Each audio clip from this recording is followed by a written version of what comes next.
ওমা, কি দারুণ দেখতে হয়েছে! এটা কি রান্না করছো গো? এটা রান্না করছি সর্ষে পোস্ত দিয়ে বেগুন। আচ্ছা, আর বেগুনটার মধ্যে কি কি দিয়ে মাখিয়ে রেখেছো? এটা মাখিয়ে রেখেছি নুন, হলুদ গুঁড়ো, লঙ্কার গুঁড়ো, সামান্য চিনি আর একটু আটা। আটা? আটা কেন? আরে খেতে যে খুব ভালো লাগে। ও, আটা দিলে খেতে ভালো লাগে? আরে বকিস না, এদিকে তেল গরম হয়ে গেছে, বেগুনগুলো একে একে ভেজে নি। ও আচ্ছা, বেগুনগুলো একে একে লাল লাল করে ভেজে নিতে হবে, তারপর কি এগুলো আলাদা করে তুলে রাখতে হবে?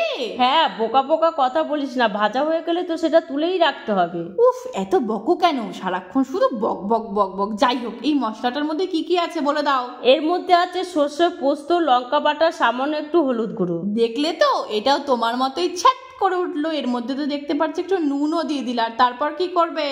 ঝোল ফুটে এসেছে, বেগুনগুলো এর মধ্যে ছেড়ে দিলাম। আচ্ছা ঠিক আছে, এরপর তো মনে হয় এটাকে তুমি ঢাকা দিয়ে দিয়েই রান্না করবে, যতদূর আমার মনে হচ্ছে। আচ্ছা, ঢাকনা খুলে দেওয়ার পরে তো কি দেবে গো? একটা কাঁচা লঙ্কা দিয়ে দিলাম। দেখলে, আবার ভুল বললে। একটা নাকি তুমি কাঁচা লঙ্কা দিলে, মিথ্যেবাদী। এটা কিন্তু দেখতে দারুণ হয়েছে। শুধু দেখতে ভালো হয়েছে নাকি খেতেও ভালো হয়েছে রে? দারুণ।